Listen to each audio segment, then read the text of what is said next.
नमस्कार दोस्तों, मैं देवेश पांडे। जैसा कि आप सब जानते हैं कि हमारा इंस्टाग्राम चैनल पे भी हम लोग ब्रह्मर्षि देवराहा बाबा जी महाराज के बारे में हम लोग लगातार चीज़ें डालते रहते हैं, अपने एक अवेयरनेस फैलाने की कोशिश में लगे हैं।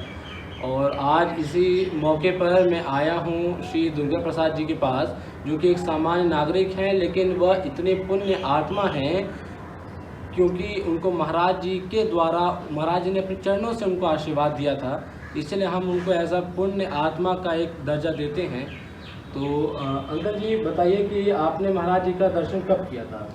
मैं सन 1984 में हरिद्वार का महाकुंभ पड़ा था जी उस समय मैं अलीगढ़ में रहता था। जी तो चूँकि इतना कुंभ पड़ा, वो बहुत महाकुंभ पड़ा था, तो ये हुआ था कि कुंभ में जा कर के दर्शन करें, जा कर के कुंभ स्नान करें।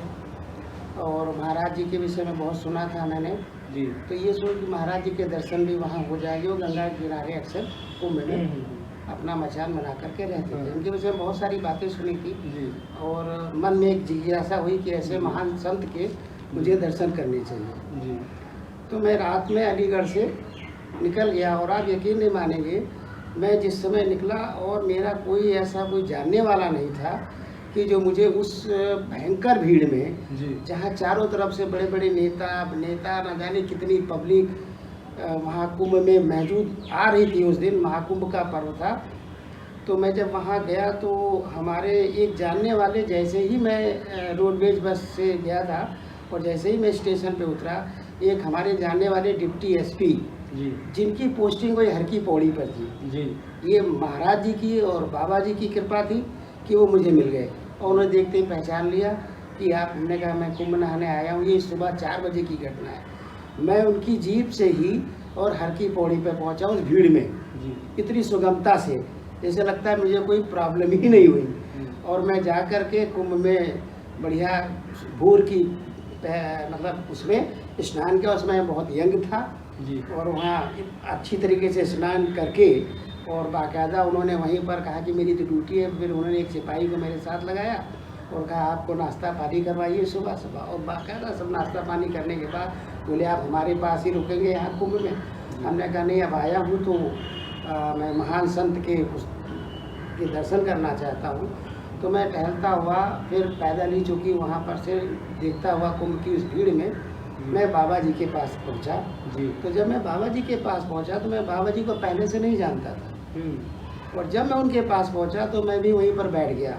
जी तो वो एक एक व्यक्ति का नाम लेकर के पुकार रहे थे जी और मैं कभी मिला नहीं उनसे। हाँ उन्होंने मेरा नाम लेकर के भी मुझे आशीर्वाद देने के लिए आवाज़ दी। जी मैं भी पहुँच गया वहाँ पर और उन्होंने अपना एक पैर नीचे लटकाया और मैंने उससे मुझे आशीर्वाद मिला। और आशीर्वाद स्वरूप उन्होंने मुझे एक सेब भी दिया जी ऊपर से ही। उस सेब को लेकर के जरा मैं तृप्त हो गया। मैं बड़ा अचंभित हो गया कि इतने दिव्य पुरुष, बताइए, जो मैं सुन रहा था आज उनके मैं साक्षात दर्शन कर रहा हूँ। मैं तो धन्य हो गया इस धरती पर। जी जी तो ये बाबा का मेरा अनुभव, उसके बाद से मेरी ज़िंदगी ही बदल गई।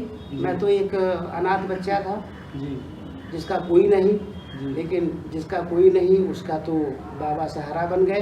हाँ। और आज मैं इस मुकाम पर हूँ। अच्छी अच्छी जगहों पे रहा हूँ, बहुत अच्छी अच्छी जगहों पे रहा हूँ। वर्तमान सरकार के बीजेपी के एक अच्छे डिप्टी सीएम के साथ भी हूँ। जी कोई कमी नहीं है, ईश्वर ने सब कुछ दिया।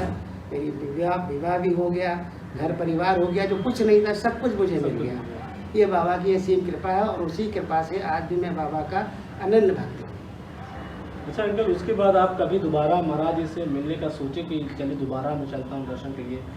नहीं, दोबारा फिर ऐसा सौभाग्य मुझे नहीं मिल पाया, क्योंकि मैं अपनी लाइफ में इतना ज़्यादा व्यस्त हो गया, इतना ज़्यादा मुझे व्यस्त कर दिया बाबा जी ने कि दोबारा सोचने का मौका ही नहीं मिला। लेकिन मैं उनको हरदम ध्यान करता रहता था, आज भी ध्यान करता हूँ उनका।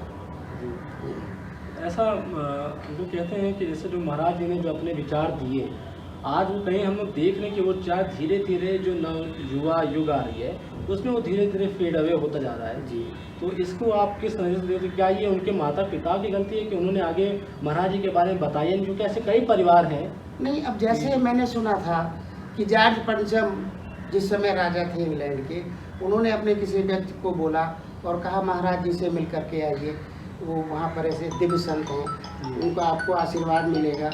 और आप यकीन नहीं मानेंगे कि हमारे प्रथम जो राष्ट्रपति थे,